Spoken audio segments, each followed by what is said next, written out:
Maulid itu ulang tahun. Bukan ulang tahun maulid itu. Saya menentang maulid Nabi, berarti Anda menentang kelahiran Nabi SAW.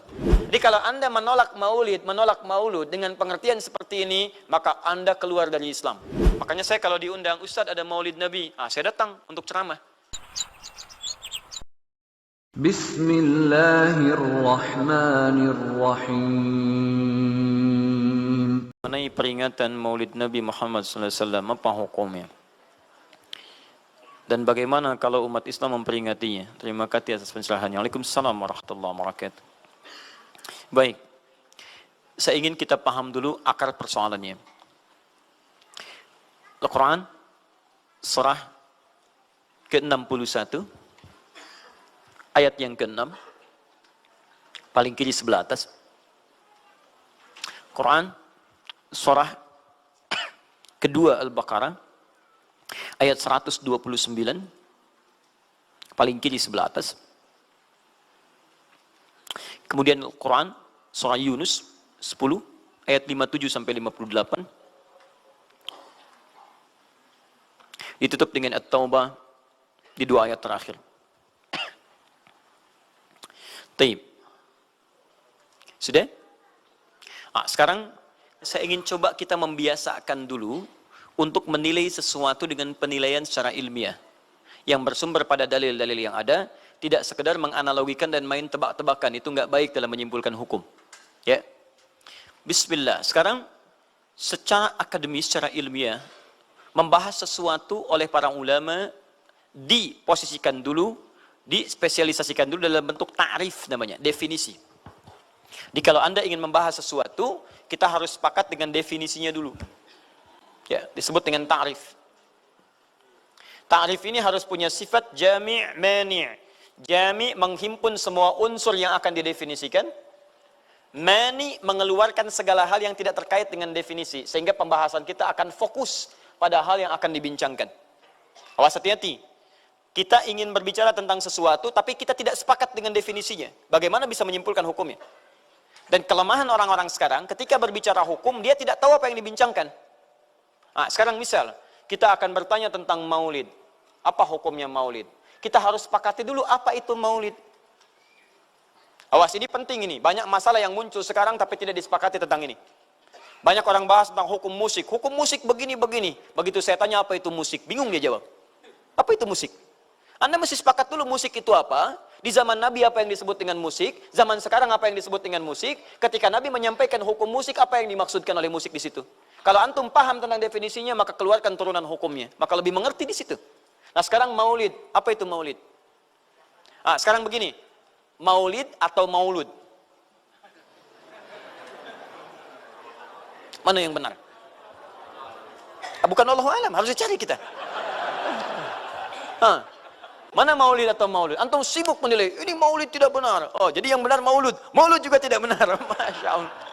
Apa maulid? Apa maulud? Baik, lihat. Kalau disebutkan maulid, itu waktu kelahiran. Waktu kelahiran. Awas hati-hati nih ya, hati-hati. Ada kemarin saya lihat tulisan begitu bersemangat. Masya Allah, panjang-panjang nulis, ternyata salah paham. Pahamnya salah. Ya. Maulid itu ulang tahun. Bukan ulang tahun maulid itu. Bukan ulang tahun, bukan peringatan ulang tahun maulid itu. Ingat baik-baik. Kalau pakai peringatan itu pakai Id. Idul Milad. Ya, hari kelahiran, peringatan hari kelahiran, ulang tahun. Tapi kalau cuma maulid itu waktu kelahirannya. Awas hati-hati ya, hati-hati dalam memahami sesuatu. Kita masih detil dan jeli dalam memahaminya. Jadi kalau disebutkan maulid itu waktu kelahirannya.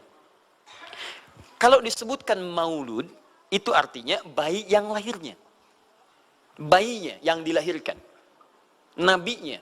Kalau dalam konteks Nabi. Jadi kalau disandingkan dengan kalimat maulidun Nabi, artinya waktu lahirnya Nabi. Jelas ya? Kalau mauludun Nabi, maulud Nabi, itu artinya nabinya. Nabi yang dilahirkan. Jelas? Saya ulang. Maulid apanya? Waktunya. Kalau maulid Nabi artinya apa? Waktu Nabi dilahirkan. Baik, maulud artinya apa? Nabinya. Kalau maulud Nabi artinya apa? Nabinya yang lahir. Jelas sampai sini? Sudah. Ya, selesai pembahasan secara bahasanya. Nah, sekarang apa hukumnya maulid Nabi? maulid Nabi nggak ada hukumnya. Karena waktu lahirnya Nabi, bagaimana kita bisa melekatkan hukum pada waktu lahirnya Nabi? Lahir ya lahir. Jelas ya? Ustadz, apa hukumnya maulid Nabi? Antum kenapa? Apa hukumnya waktu lahirnya antum? Antum lahir apa hukumnya? Kapan antum lahir? Ustaz, kapan antum lahir? 11 September. Apa hukumnya? Apa hukumnya? Apa hukumnya saya lahir? Lahir ya lahir. Jelas ya? Jadi kelahiran seseorang itu nggak ada hukumnya. Qadar Allah yang menjadikan dia terlahir. Dan dengan kelahiran itu dia punya misi dalam kehidupan. Mencari bekal untuk kembali kepada Allah subhanahu wa ta'ala. Jadi kalau bertanya hukum kelahiran seseorang, lahir ya lahir. Nggak ada hukumnya di situ. Paham ya? Hukum itu terletak pada perbuatan seseorang, bukan pada kelahiran seseorang. Ketika dia berbuat dengan aspek kesadarannya, maka muncul hukum di situ. Awas, antum pun mesti belajar tentang hukum, jangan salah menyebutkan hukum. Hukum terletak pada perbuatan, bukan pada benda, dan bukan terletak pada waktu. Jadi ketika ada perbuatan melekat pada benda dan waktu itu, maka muncul hukum. Apa hukum gelas?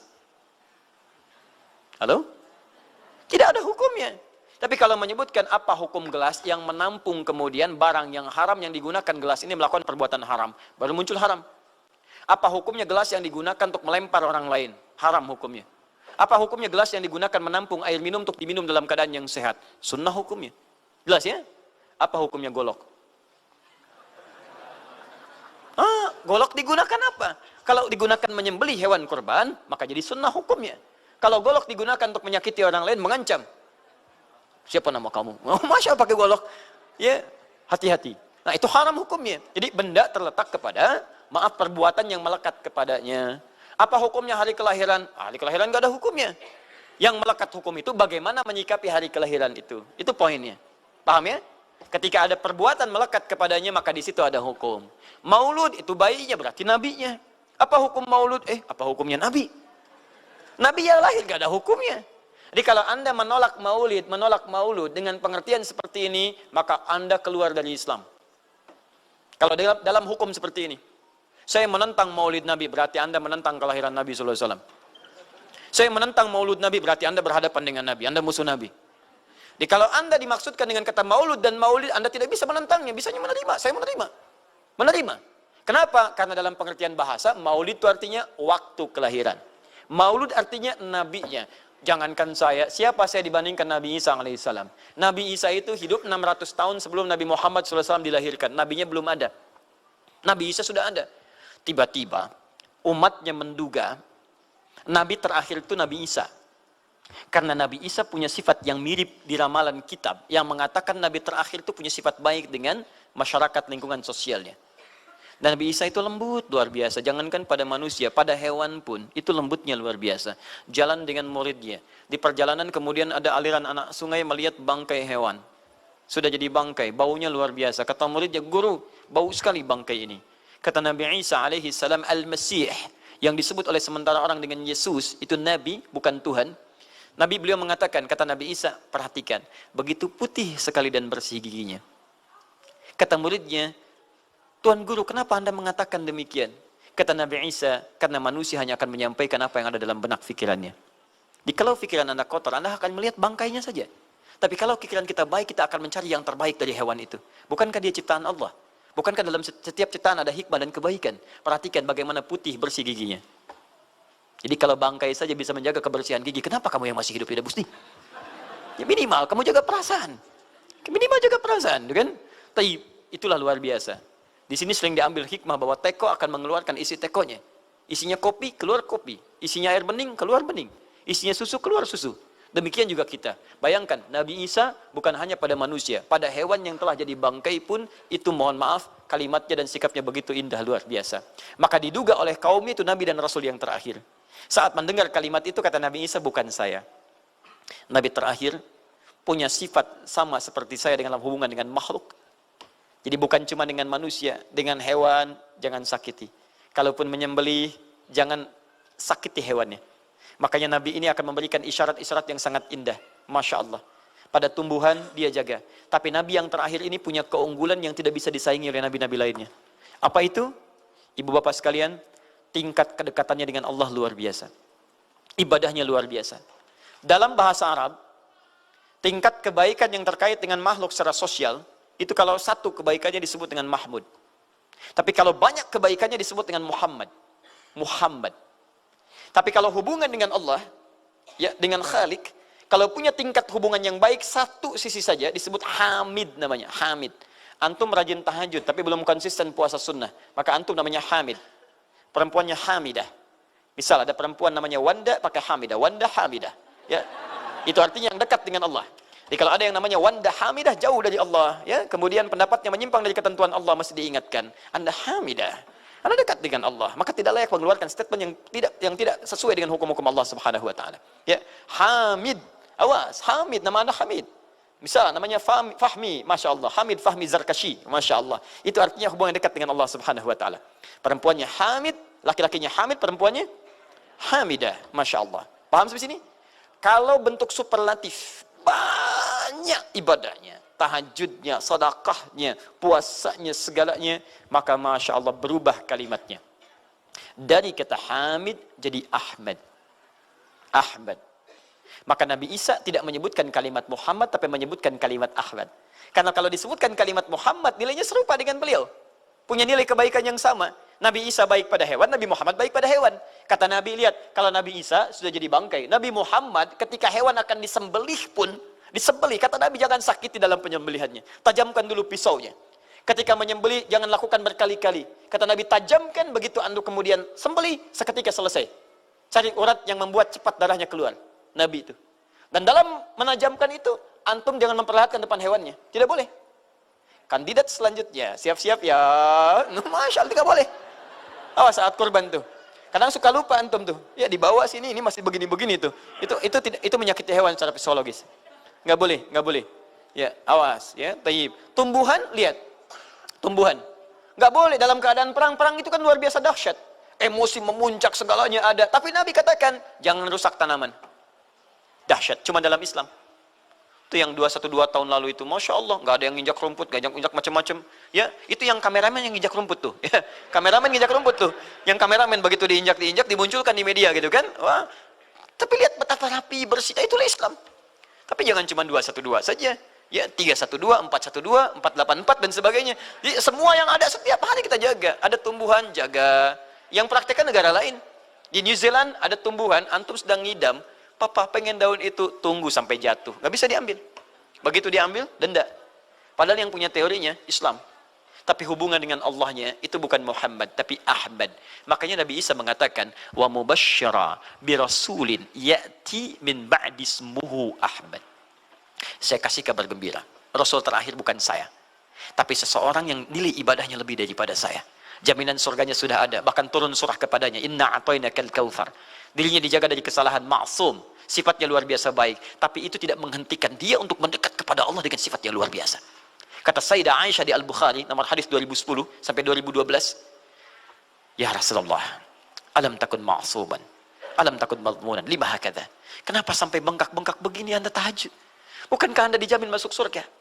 Dijaga dari kesalahan. Apa kata Nabi? Afala akunu abdan syakura. Apa aku nggak boleh jadi hamba yang bersyukur kepada nikmatnya Allah Subhanahu wa taala. Tahajudnya sampai bengkak. Nabi, Rasul, ahli surga, dijaga dari kesalahan, tidak ada hisabnya, masih mau tahajud sampai bengkak kakinya. Ditanya oleh istrinya, kenapa sampai begini? Kata beliau, ringan saja. Nggak boleh aku bersyukur. Masya Allah, ada orang Nabi bukan, Rasul bukan. Surga belum ada jaminan, amal berantakan, hisab menegangkan. Masya Allah, bangun mata bengkak. Kaki biasa. Tahajud tidak, subuh lewat. Masya Allah. Cita-cita surga Firdaus. Luar biasa. Makanya Nabi Isa mengatakan Ahmad bukan Muhammad. Dan ini bukan isyarat Nabi baru, karena nama yang melekat pada Nabi terakhir semuanya sifat, bukan nama zat. Ini bukan melegalkan ada seorang bernama Nabi baru datang kemudian namanya Ahmad, bukan. Kata Nabi, saya Nabi terakhir, la Nabi ya ba'di, nggak ada Nabi setelah saya. Jadi nggak ada istilah Ahmadi, pengikut Ahmad nggak ada. Ya, dalam arti pengikut Nabi Muhammad sallallahu alaihi wasallam. Yang jadi clue persoalan kita terkait dengan pertanyaan ini, Anda bisa bayangkan, Nabi Isa 600 tahun sebelum lahirnya Nabi Muhammad sallallahu alaihi wasallam. Perhatikan, ikutan bahagia dengan kelahiran Nabi, sampai kebahagiaannya diungkapkan pada umatnya. Saya kasih kabar gembira ya, nggak mungkin orang kasih kabar gembira perasaannya sedih. Kenapa saya kasih kabar gembira? Nggak ada. Kasih kabar gembira itu dalam keadaan bahagia hatinya. Kalaupun menangis, tangisan kebahagiaan. Anda bisa bayangkan, Nabi, Rasul, mukjizatnya hebat, sekali usap penyakit sembuh, menghidupkan orang mati, keduanya dengan izin Allah Subhanahu wa taala. Bahagia dengan kelahiran Rasul sallallahu alaihi wasallam. Antum Nabi bukan, Rasul bukan. Maaf, tidak punya mukjizat seperti Nabi Isa. Mayat dipanggil-panggil nggak bangun, diusap penyakit makin sakit. Tuh, lalu antum tidak bahagia dengan kelahiran Nabi, antum siapa? Nabi Isa aja bahagia, masa antum bukan Nabi tidak bahagia? Dan hebatnya, ada orang bisa bahagia, nabinya belum lahir. Biasanya sifat bahagia dalam kelahiran itu setelah bayinya lahir, bukan sebelum lahir. Alhamdulillah, alhamdulillah. Akhi, kenapa antum? Alhamdulillah, saya punya anak laki-laki namanya Abdurrahman. Kapan? Nanti setelah menikah. Ini Masya Allah. Nikah aja belum, kenapa bisa memberikan kabar gembira? Antum kenapa, akhi? Itu lihat, akhi boy tiba-tiba seperti itu. Orang bingung. Akan bubar pengajian kalau ustadznya begitu. Ya, jadi mustahil ada orang memberikan kabar gembira ketika bayinya belum lahir. Tapi kemuliaan Nabi Muhammad SAW menjadikan seorang Nabi Isa belum lahir, nabinya sudah merasakan gembira dan memberikan kebahagiaan pada umatnya. Kalau bukan Nabi Muhammad, mustahil. Ada kemuliaan tersendiri bagi Nabi Muhammad SAW. Setiap Rasul menantikannya. Nabi Isa menantikan, masa antum tidak menantikan itu? Jadi kalau ada orang menolak maulid dalam arti waktu kelahirannya, maka dia telah ingkar pada Nabi Muhammad SAW. Maulud Nabi Ibrahim alaihissalam. Antum kenal Nabi Ibrahim? Oh, Masya Allah. Luar biasa.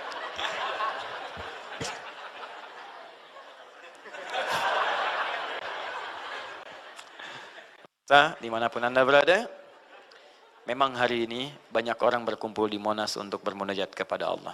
Tapi tidak harus menjadikan kita menjadi tidak fokus. Di sini ada yang kenal Nabi Ibrahim. Alhamdulillah.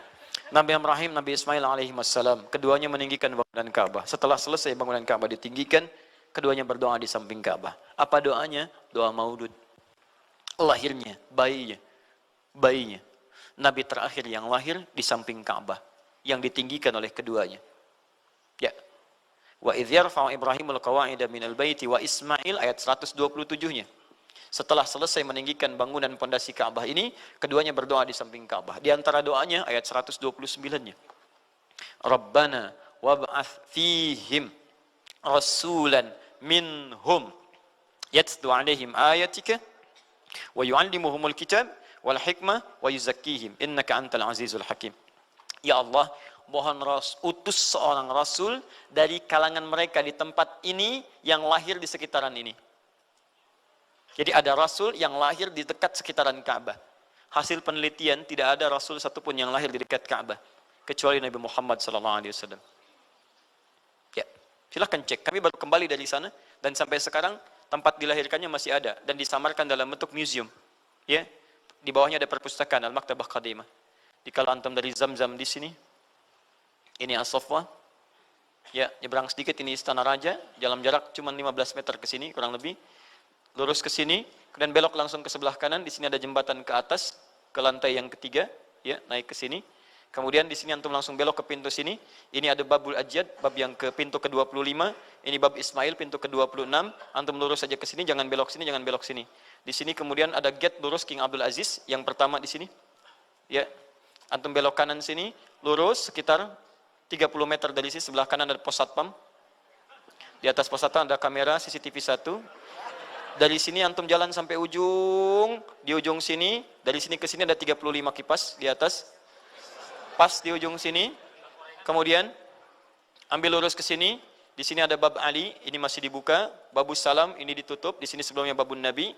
Kemudian ambil tarik garis lurus dari babus salam ke sini, dari jarak sini ujung ke sini, ya ada sekitar 200 meter. Ke ujung sinilah, di sini ada bangunan warna krem di sini.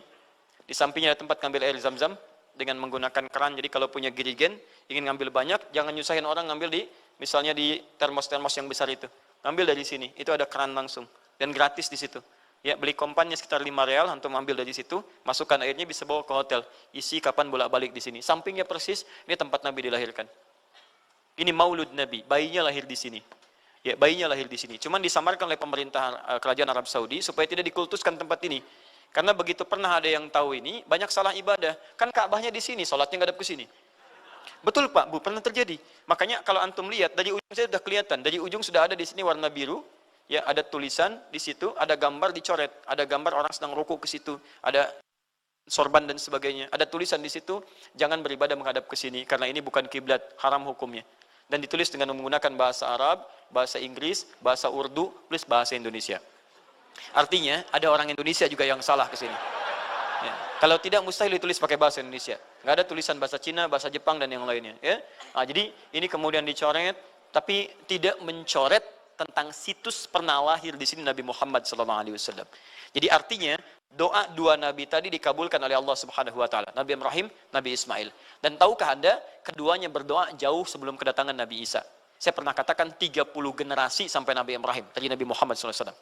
Muhammad SAW bin Abdullah, bin Abdul Muttalib, bin Hashim, bin Abdul Manaf, bin Qusay, bin Murrah, bin Kilab, bin Ka'ab, bin Ghalib, bin Fihir, bin Malik, bin Nadar, bin Kinana, bin Khuzaimah, bin Mudrikah, bin Ilyas alaihissalam, bin Nizar, bin Mudar, bin Ma'ad, bin Adnan, bin Addi, bin Adri, bin Muqawwam, bin Nahur, bin Tarikh, bin Ya'ruf, bin Yasjub, bin Nabit, bin Ismail alaihissalam, bin Ibrahim alaihissalam. 30 generasi. Ulangi Mas Boy. 30 generasi. Dari Nabi Ibrahim sampai Nabi Ismail alaihi wassalam, ya sampai kemudian ke Nabi Muhammad sallallahu alaihi wasallam. Anda bisa bayangkan nggak? Dua orang nabi, dua orang rasul. Gelar yang pertama Ibrahim alaihissalam Khalilullah, yang paling dekat dengan Allah. Jaminan surganya ada. Nabi Ismail disebut dengan gulamun halim oleh Al-Quran, yang paling perasa, yang paling dekat dengan Allah Subhanahu wa taala. Dua orang nabi paling dekat dengan Allah, disayang Allah, dijamin masuk surga. Inspirasi kisahnya sampai kita ke sekarang mendoakan kepada Allah tentang maulud Nabi, sehingga lahirnya Nabi Muhammad SAW 30 generasi setelahnya. Antum, Nabi bukan, Rasul bukan, tidak sedekat keduanya dengan Allah, jaminan surga nggak ada, hisab menegangkan, amalan berantakan. Kisah hidup antum belum tentu jadi inspirasi di masa depan. Sekarang pun tidak. Tiba-tiba antum menolak maulud, antum siapa? Kalau antum menolak maulud, berarti antum menolak Nabi SAW. Dalam pengertian baiknya. Jelas ya? Jadi kalau kemudian ada disebutkan maulid dan maulud, itu artinya maulid waktu kelahiran, maulud bayi yang dilahirkan. Sekarang, bagaimana menyikapi maulid dan maulud itu? Saya tahu nabinya dilahirkan, nabinya sudah ada. Jelas ya? Maka kemudian saya pun tahu waktu kelahirannya. Bagaimana kemudian menyikapi itu semua? Maka Masya Allah, Quran surah ke-11 tadi, 10 tadi, Yunus, ayat 57 sampai 58. Kalau sampai kemudian ke 58-nya, faliyafrahu. Gembira antum. Gembira, bahagia, silahkan. Ya, maksud tidak gembira, Nabi Isa gembira, kita tidak gembira. Ya, Nabi Ibrahim gembira, kita tidak gembira. Nabi yang tidak melihatnya gembira. Masa kita yang mendapatkan bagian Nabi tidak gembira? Jelas ya? Nabi yang mengharapkan hadir saat kedatangannya gembira. Kita yang mendapatkan kedatangan beliau walaupun tak mampu melihatnya dan kita menjadi umatnya, masa tidak gembira? Umat dulu bukan bagian umat Nabi Muhammad karena Nabi Muhammad tidak hadir di zamannya. Gembira dengan berita kedatangan Nabi Muhammad padahal nabinya belum datang. Masa kita yang jadi umatnya yang nabinya telah kemudian kita dapati walaupun tidak melihatnya, masa kita tidak ikutan gembira? Maka pertama kita mesti gembira. Maka yang kedua, bagaimana mengekspresikan kegembiraan itu? Maka contoh-contoh dari Nabi SAW, bagaimana mengekspresikan kegembiraan-kegembiraan dengan Nabi SAW itu, pertama Nabi sendiri menyikapi hari kelahirannya dengan berpuasa. Di hari Senin. Jelas ya? Ini bagi Nabi sendiri pribadinya. Nanti jadi hukum untuk kita. Maaf saya akan tafsirkan lebih luas karena ini jadi hukum-hukum turunan. Ketika Nabi puasa di hari Senin ditanya, ya Rasulullah kenapa engkau puasa? Kata Nabi, dzaka yauma wulidtu. Bima makna? Ini adalah hari aku dilahirkan. Hari aku dilahirkan. Jadi ini hukum kelahiran. Kalau antum misalnya masuk pada hari dilahirkan, boleh antum ikuti sunnah Nabi SAW. Apa sunnahnya? Puasa. Puasa. Kenapa puasa? Nabi SAW mencontohkan puasa. Hari Senin beliau puasa. Ketika antum puasa Senin, bukan cuma puasa sunnah, tapi ada nilai di situ. Nah kalau hari lahirnya antum bertepatan dengan hari yang tidak diperkenankan puasa, seperti Jumat misalnya, hari kita bahagia, maka kata para ulama, ambil hikmah dari nilai puasa itu. Puasa itu kan dua hikmahnya. Satu, meningkatkan ibadah yang baik. Kedua, mencegah maksiat. Silahkan cek, bukankah saat puasa ibadah antum meningkat? Silahkan cek, saat puasa. Jangankan yang fardu, yang sunnah dikejar kan? Jangankan Quran yang dibaca, Al-Quran dibolak-balik. Maksiat ditekan, tidak ada orang puasa maksiat. Tidak ada. Ya, bahkan pelaku maksiat pun saat puasa, libur maksiatnya. Minimal takut batal puasanya. Jangankan maksiat, maaf, mencela orang pun dia tahan, berdusta dia tahan. Jam 5 bu, tinggal 1 jam mau buka, dicela orang habis-habisan. Wah, nggak balas dia. Kenapa nggak balas? Kan biasanya antum keras. Habis maghrib, habis maghrib, luar biasa. Habis maghrib tuh, begitu maghrib lupa, habis maghrib lupa. Ya kenapa? Dia jaga. Jadi hikmah orang puasa itu kalau sudah puasa, ibadahnya meningkat, maksiatnya hilang. Jadi kalau antum ikut rajin puasa, ibadah tidak meningkat, maksiatnya tetap ada. Ada yang salah dengan puasa antum. Makanya ketika datang hari kelahiran, sebetulnya yang paling tepat, kalau antum bertepatan dengan waktu-waktu sunnah puasa, antum puasa. Senin, antum puasa. Tapi kalau tidak bertepatan dengan waktu itu, hikmah puasa yang antum ambil. Antum koreksi diri sampai dengan hari kelahiran itu, berapa banyak ibadah sudah antum kumpulkan, berapa maksiat antum harus tangisi. Itu hikmah terbesarnya. Bukan rame-rame. Tiup lilinnya, tiup lilinnya. Masya Allah, lilin ditiup, maksiat terus muncul. Apa faedahnya? Kasihan lilin tuh, udah dibakar, ditiup. Dan antum yang salah. Paham ya teman-teman sekalian? Nah, sekarang bagaimana para sahabat menyikapi kelahiran Nabi SAW, kedatangan Nabi SAW, dan menyikapi keberadaan Nabi SAW. Bukan cuma lahirnya, tapi setiap kedatangannya. Nabi datang dari Madinah, dari Mekah ke Madinah disambut oleh para sahabat yang ada di sana. Nabi datang dengan perang Tabuk, dari perang Tabuk disambut oleh para sahabat di sana. Tala al-badru alaina min thaniyatil wada'i, wajaba syukru alaina bada'alillahi da'i. Masya Allah, disambut dengan madid. Bukti kesenangan mereka kepada Nabi SAW. Ada yang memuji Nabi SAW seperti Hasan bin Thabit, buat puisi-puisi memuji Nabi. Seperti Zuhair bin Abi Salma, tadinya musuh Nabi, begitu masuk Islam memuji Nabi SAW. Ada yang lagi kemudian menghormati Nabi dengan kedatangannya, dengan mengikuti Nabi kemanapun. Nabi mencontohkan, amalkan. Nabi mengajarkan, ikuti. Masya Allah.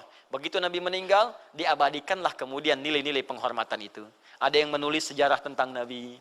Ada yang menulis pujian kepada Nabi dalam bentuk sholawat. Ada yang menulis tentang amalan-amalan Nabi. Ada yang menulis tentang pengajaran-pengajaran Nabi. Dikumpulkan dan sampailah itu kemudian kepada kita semuanya. Dan itulah cara terbaik menyikapi tentang maulud dan maulid. Apa cara terbaiknya? Keluarkan ayat-ayat Qur'annya. 1. Quran surah ke-33 ayat 21-nya.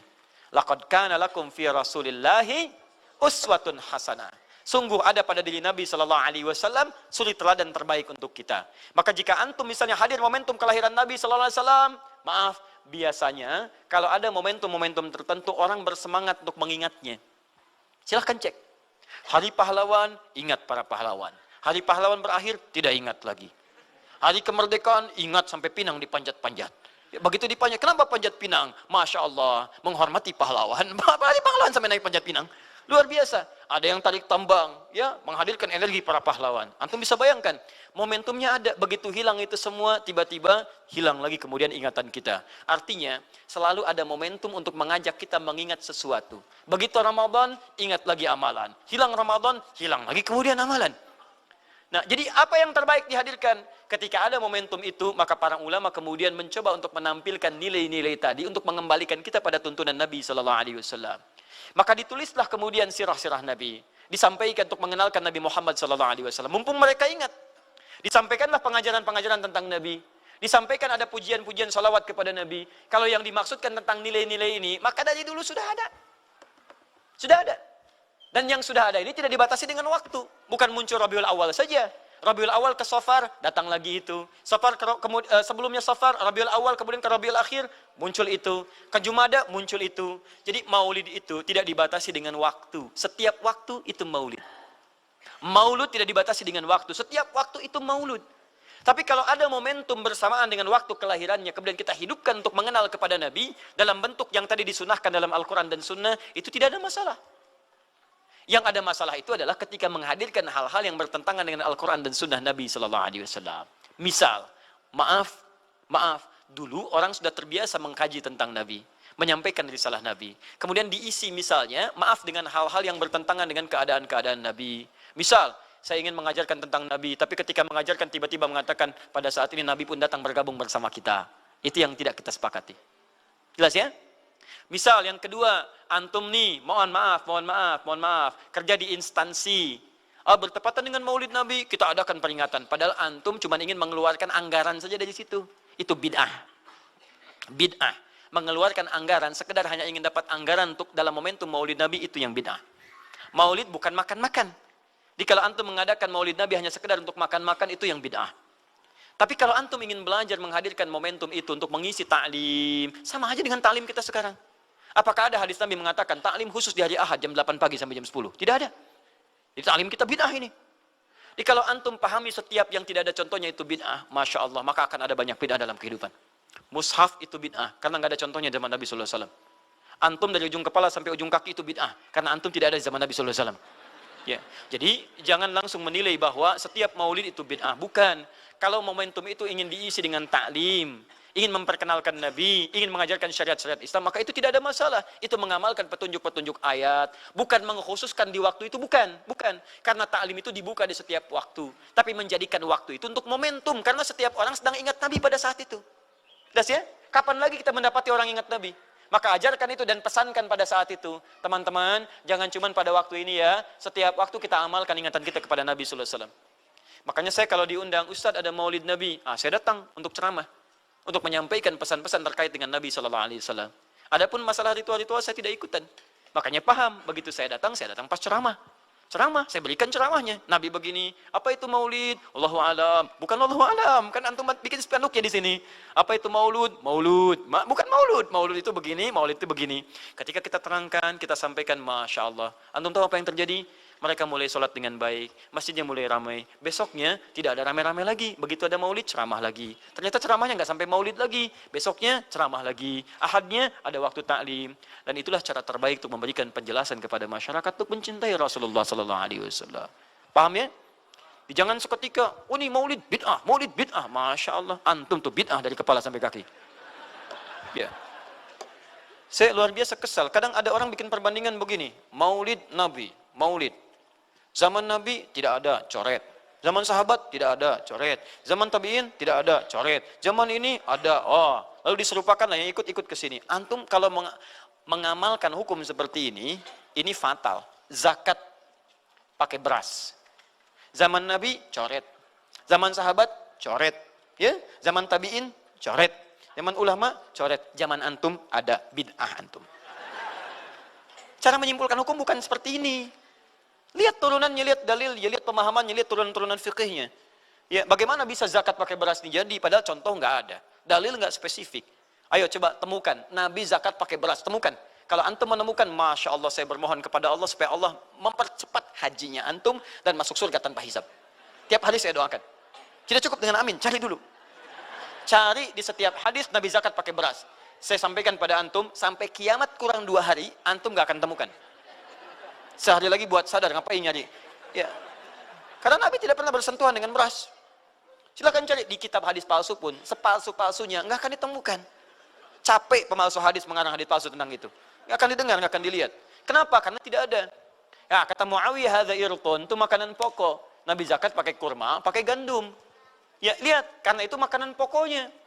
Makanya setiap makanan pokok yang digunakan, kata para ulama, mendekati kaidah usul fikihnya. Lihat, kaidah usul fikih diambil di sini. Setiap yang punya keserupaan dengan itu, sekalipun teksnya tidak jelas langsung menunjuk, itu ada isyarat, namanya qarinah namanya. Kalau ada isyarat menunjukkan kepada itu, maka boleh digunakan sebagai alternatif lain dari makanan pokok yang tidak didapati di masa kita dengan generasi yang berbeda. Tapi kalau makanannya sama di setiap generasi, dia zakatnya pakai itu. Makanya orang Arab sampai sekarang pakai kurma, ada yang pakai gandum. Kita makanan pokoknya bukan itu. Antum makanan pokoknya apa? Beras, Masya Allah, beras. Baik pemirsa, beras itu makanan pokok bagi hewan yang bertembolok ya. Ayam, bebek itu beras. Baik, makanan kita nasi. Dan nasi bersumber dari beras.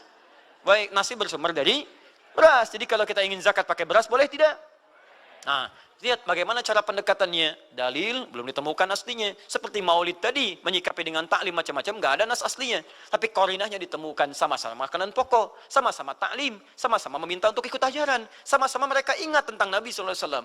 Maka semua hukum itu kita terapkan, jadilah hukum terapan dalam kehidupan kita. Paham? Dan itu tidak disebut dengan bid'ah. Jelas ya? Bid'ah. Alhamdulillah. Tapi kalau yang rame-rame tadi, yang tidak jelas ya, hanya menghabiskan anggaran, makan-makan tidak karuan, meyakini ini itu dan sebagainya, saya tidak sepakat dengan itu. Saya tidak sepakat. Allah Ta'ala alam bisawab.